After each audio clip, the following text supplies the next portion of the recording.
알로람 영입니다. 드디어 제1회 아시아 탑리그 대표 선발전 대망의 결승전이 시작했습니다. 왼쪽이 준결승 영상에서 등장했었던 홍시카 덱을 사용하는 카츠미님이고 오른쪽은 한국에서 불의 남자라고 불리고 있는 어이성모님의 두파팡 GX 아고용 덱입니다. 결승전은 지난번에 말씀드린 대로 3판 2선승제로 진행되며 이번 경기의 승자만이 이번 코리안 리그 시즌 1 우승자분들과 함께 아시아 탑리그에 참가할 수 있게 됩니다. 양측 모두 세팅이 끝나고 선공은 두파팡 GX 아고용 덱의 차례로 시작합니다. 선공 첫 차례에는 서포트를 사용할 수 없는 조건이 소드실드 룰부터 적용되었기 때문에 패에 있는 기본 풀에너지를 두파팡 GX에게 붙여주고 킥볼을 사용하네요. 자신의 패에 있는 카드 한 장을 코스트로 지불함으로써 덱에 있는 기본 포켓몬을 서치할 수 있기 때문에 베베놈을 서치해서 벤치 내려놓은 후에 차례를 종료합니다.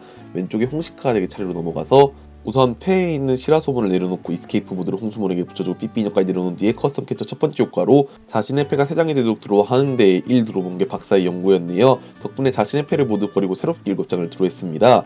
만약에 박사의 연구가 아니었다면 패 에너지도 없었기 때문에 한 턴을 쉬어야 했네요. 홍수몬을 후퇴시키고 벤치 홍수몬이 나와서 패에 있는 기본 격투 에너지를 붙여주기 전에 텅비드를 코스트로 킥볼을 사용해서 지라치를 패에 추가한 뒤에 벤치 내려놓네요. 아무래도 추가 자원을 서치하기 위해서 미리 지라치를 세팅한 것으로 보입니다. 홍수문의 히트 앤 어웨이를 사용해서 30 데미지를 주고 교체하는 효과로 릴리의 삐삐형 배틀필드로 나왔네요. 두파팡 GX 아고용은 포켓몬 캐치를 사용했습니다. 동전을 한번 던져서 앞면이 나온다면 상대 벤치 포켓몬을 배틀필드로 끌어낼 수 있는데 앞면이 나왔기 때문에 여기서 배틀필드로 끌어낼 포켓몬은 시라소문을 끌어냈네요. 이어서 패에 있는 용족공을 사용해서 자신의 패에 있는 불에너지 2장을 두파팡 GX에게 붙여주고 카드를 3장 드로우했습니다. 벤치에 메타홍 프림스타를 내려놓고 패에 있는 기본 불에너지를 벤치에 있는 베베놈에게 붙여주고 깜짝 헤드를 사용합니다. 깜짝 헤드는 자신의 필드에 있는 불에너지를 원하는 대로 로스톤에 보내는데 본인 장수 곱하기 50 데미지를 줄 수 있어서 2장을 보내서 100 데미지로 시라소문을 기절시켰네요. 지라치가 배틀필드로 나오고 소원의 별을 사용해서 덱 위에서 5장을 확인하고 그 중에는 트레스 카드를 패에 추가할 수 있습니다. 여기서 패에 추가할 카드에 대해서 고민을 하고 있는데요. 아무래도 이전 차례 홍수몬이 히트 앤 어웨이를 사용했기 때문에 시라소문의 스페셜 콤보로 연계를 이어가야 되는데 그 시라소문이 끊긴 게 많이 컸던 모양입니다. 소원의 별로 릴리의 삐삐인형을 서치하고 그대로 차례를 종료했네요. 오른쪽에 두파하고 덱의 차례로 넘어가서 메타홍 프림스타를 아고용으로 진화시키고 버스트 GX를 사용했습니다. 에너지가 나왔기 때문에 자신의 필드 있는 포켓몬에게 붙여줄 수 있어서 배틀 필드 있는 두파팡 GX에게 붙여주었네요. 이번 차례 아고용으로 진화시키고 GX 기술을 쓴 걸로 보아서는 아무래도 패 상황이 그리 좋진 않은 모양입니다. 왼쪽에 홍시카 덱의 차례로 넘어가서 소원의 별을 사용해서 이번에 패에 추가하려고 하는 카드는 포켓몬 교체를 가져왔네요. 홍시카 덱도 이전 차례 때 지라치 소원의 별을 사용하고 교체하는 모습을 못 보여줬기 때문에 이번에는 공격할 수 있을 것이라 생각이 됩니다. 격투 소장과 릴리의 삐삐형을 세팅하고 포켓몬 교체로 홍수몬이 나간 후 히트 앤 어웨이가 기본 30 데미지이지만 격투 도장의 효과로 현재 프라이즈 상황이 밀리고 있기 때문에 40 데미지가 추가돼서 70 데미지를 두파팡 GX에게 줄 수 있었네요. 교체 효과로 나간 카드는 릴리의 삐삐형입니다. 아고용의 특성 차지업을 사용해서 트래시에 있는 기본 불에너지 한 장을 아고용에게 붙여주었네요. 현재 패에 있는 히트팩토리 프림스타를 스타디움 카드로 내려놓음으로써 격투 도장을 트래시키고 여기서는 장렬 번호를 사용해서 상대 포켓몬을 화상 상태로 만듭니다. 화상은 포켓몬 체크 시 데미지 카운트를 2개 올리기 때문에 릴리의 삐삐인형에 남은 체력이 10이 남았네요. 다행히 화상 체크로 화상은 회복할 수 있었습니다. 왼쪽에 홍시카 덱의 차례로 넘어가서 릴리의 삐삐인형 효과로 덱맨 밑으로 되돌리고 벤치의 삐삐인형이 다시 한번 배틀필드로 나갑니다. 아무래도 패 상황이 그리 좋지 않은 걸까요? 일단은 삐삐인형을 벤치 내려놓고 배틀필드에 있는 삐삐인형을 다시 덱맨 밑으로 돌리고 지라치가 배틀필드로 나가서 소원의 별을 사용합니다. 덱 위에서 5장을 확인하고 이번에 패에 추가하는 카드는 포켓몬 교체를 또 추가했네요. 시라소몬의 콤보로 이어나가야 되는데 아무래도 시라소몬을 서치할 만한 카드가 없는 건지 아니면은 패에 시라소몬이 언뜻 보인 것 같기도 해서 에너지가 없어서 공격을 못하는 걸지도 모르겠습니다. 다시 한번 히트 앤 웨이로 30 데미지를 주고 릴리의 삐삐인형을 배틀필드로 내보낸 뒤에 차례를 종료하네요. 경기가 진행 중인 테이블이 뭔가 기울기가 안 맞는지 조금씩 흔들리는 모습을 보여주고 있네요. 두파하고 덱 측은 춤추대 GX를 벤치에 내려놓고 킥볼을 사용합니다. 서치한 카드는 데드넷 GX네요. 데드넷 GX의 특성 데드 체인지는 이 카드를 패에서 벤치에 내려놓음으로써 패를 모두 버리고 덱 위에서 새롭게 6장을 들어갈 수 있습니다.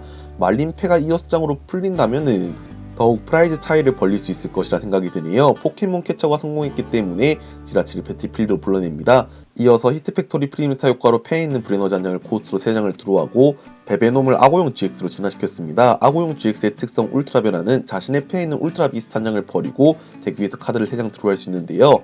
두파팡 GX를 추가적으로 벤치에 들여놓고 패에 있는 아고용을 코스트로 울트라 변화를 사용해서 카드를 3장 드로우했습니다. 패가 어느정도 많이 벌린 상황에서 트래시에 있는 기본 불에너지를 차지업으로 채워준 뒤에 깜짝 헤드로 한 장만 떼더라도 약점 계산 100 데미지를 줄 수 있기 때문에 불에너지 한 장을 로스존에 보내고 지라치를 기절시켰습니다. 현재 프라이즈 상황은 6대3, 왼쪽에 홍시카덱의 차례로 넘어가서 지라치를 벤치에 내려두고 삐삐 인형을 덱으로 되돌려서 홍수몬을 내보낼지 지라치를 내보낼지에 대해서 고민하는 것 같습니다. 패를 살펴보면서 여기서는 삐삐 인형을 되돌리고 배틀필드로 나가는 포켓몬을 지라치네요. 소원의 별을 사용해서 덱 위에서 5장을 확인하고 패에 추가하는 카드는 격투도장입니다. 히트팩토리 프리즘스타를 그대로 내버려뒀을 시에 불에너지를 코스트로 3장을 드로우하고 코스트로 지불한 불에너지를 차지업으로 채워줄 수 있기 때문에 여기서는 빠르게 히트팩토리 프리즘스타를 끊는 게 좋을 것 같네요. 퀵볼을 사용해서 홍시카덱도 충수대 GX를 서치해서 벤치에 내려두었습니다. 리셋 스탬프를 사용해서 상대 패견지에 들어가고 격투도장과 시라소문을 벤치에 내려둔 뒤에 커스텀 캐쳐의 첫 번째 효과로 패가 3장이 되도록 카드를 드로우한 후에 전멸의 춤을 사용해서 이전 차례에 자신의 포켓몬이 기절했기 때문에 덱 위에서 3장을 드로우할 수 있었습니다. 드로우한 패에서 교체 관련 수단과 기본 격투 에너지가 있다면은 이전 차례에 홍수몬이 히트 앤 어웨이를 사용했기 때문에 시라소문의 스페셜 콤보로 이어갈 수 있는데요. 아쉽게도 포켓몬 교체는 보이고 있지만 격투 에너지는 보이고 있지 않습니다. 릴리의 삐삐 인형을 벤치에 내려두고 포켓몬 교체로 홍수몬을 내보낸 뒤에 히트 앤 어웨이가 격투도장 포함으로 70 데미지를 줄 수 있기 때문에 두파팡 GX를 기절시키고 프라이즈 2장을 가져가네요. 하지만 이로써 홍시카덱의 프라이즈가 4장이 남았기 때문에 두파하고 덱 측은 비스트링 발동이 가능해졌습니다. 우선 차지업으로 아고용에게 에너지 한 장을 붙여주고 전멸의 춤으로 3장을 드로우했네요. 울트라 변환도 남아있기 때문에 여기서는 추가적인 드로우를 보아서 비스트링을 서치할 수 있을 것 같습니다. 이전 상대 차례에 패견제를 당했지만 패를 풀 수 있는 수단을 필드에 많이 남겨둔 두파팡 GX 아고용 덱 측이었습니다. 패에 있는 비스트링을 사용해서 상대 프라이즈가 3장 또는 4장일 때 자신의 덱에 있는 기본 에너지를 2장까지 울트라 비스트 포켓몬 한 마리에게 붙여줄 수 있습니다. 여기서는 벤치에 있는 아고용 GX에게 기본 초에너지와 기본 불에너지를 붙여주고 패에 있는 기본 불에너지를 플레이함으로써 아고용 GX의 베놈슈트가 사용 가능해졌네요. 붙어있는 에너지를 2장 트래시하고 상대 포켓몬 한 마리에게 170 데미지를 줄 수 있습니다. 충수대 GX의 체력이 딱 170이었기 때문에 충수대 GX를 기절시키고 현재 프라이즈 상황은 4대1인 가운데 명의를 사용했습니다. 이전 차례 충수대 GX가 기절했기 때문에 자신의 덱에 있는 기본 에너지 카드와 트레이너스 카드, 포켓몬 카드를 패에 추가할 수 있는데요. 패 사원과 필드를 보면서 여기서 서치하는 카드는 리셋 스탬프와 피온의 기본 격투 에너지를 패에 추가했습니다. 리셋 스탬프는 상대의 패를 모두 덱으로 놓고 섞게 한 뒤에 남아있는 프라이즈 장수만큼 카드를 뽑게 하는데요. 현재 프라이즈가 한 장 남아있기 때문에 패가 한 장이 되는 두파팡 GX 아고용 덱 측입니다. 이어서 피오네의 끌어당기는 회오리 특성을 사용해서 피오네를 덱 맨 밑으로 돌림으로써 상대가 포켓몬을 교체하게 하는데요. 선택하는 것은 상대이기 때문에 여기서는 벤치에 아고용을 배틀필드로 내보내네요. 삐삐 인형을 덱 맨 밑으로 돌리고 홍수몬이 배틀필드로 나갔습니다. 여기서는 시라소몬이 나가서 스페셜 콤보를 사용해야 되는 거 아니야 라고 생각하실 수도 있지만 현재 아고용에게 붙어있는 에너지가 2장이기 때문에 차지업으로 에너지를 한 장 더 붙이고 터닝 포인트를 사용하게 되면 80 데미지지만 약점 계산으로 시라소몬을 기절시켜서 남아있는 프라이즈를 가져올 수 있습니다. 때문에 홍수몬을 내보내고 히트 앤 어웨이로 초타입의 저항력을 가지고 있는 지라치를 배틀필드로 내보낸 것으로 생각이 되네요. 터닝 포인트 80 데미지가 저항력 계산 60 데미지로 지라치의 HP가 10 남았습니다. 소원의 별을 사용해서 덱 위에서 5장을 확인하고 그 중에 있는 박사의 연구를 패에 추가했네요. 이로써 패를 벌 수 있게 되었습니다. 현재 패에 릴리의 삐삐 인형이나 다양한 카드가 많이 보이고 있는데 릭리의 삐삐 인형을 벤치에 내려놓고 추가적으로 디안시 프림스타까지 벤치에 내려둔 후에 격투 에너지도 보이고 있어서 이번 격투 에너지를 이스케이프 보드가 달린 홍수몬에게 붙이려다가 시라소몬에게 붙여주고 그대로 박사의 연구를 사용합니다. 자신의 패가 모두 버려지는데 카포이라는 다양한 카드가 있었네요. 7장이 된 패에서 아쉽게도 교체 관련 카드가 없었기 때문에 지라치를 후퇴시킬 수 없었네요. 이렇게 되면 두파하고 덱에 돌아오는 차례 때 터닝 포인트를 사용해서 지라치가 기절해서 게임이 종료되기 때문에 남아있는 차전의 시간을 벌기 위해서 빠르게 항복을 한 것으로 생각이 됩니다. 이로써 결승 1차전은 두파하고가 먼저 가져간 상황, 나머지 차전은 어떻게 진행될지 기대해주시면 감사하겠습니다. 이번 영상도 시청해주셔서 감사하고 다음 영상도 더 좋은 영상으로 찾아뵐 수 있게 노력하겠습니다.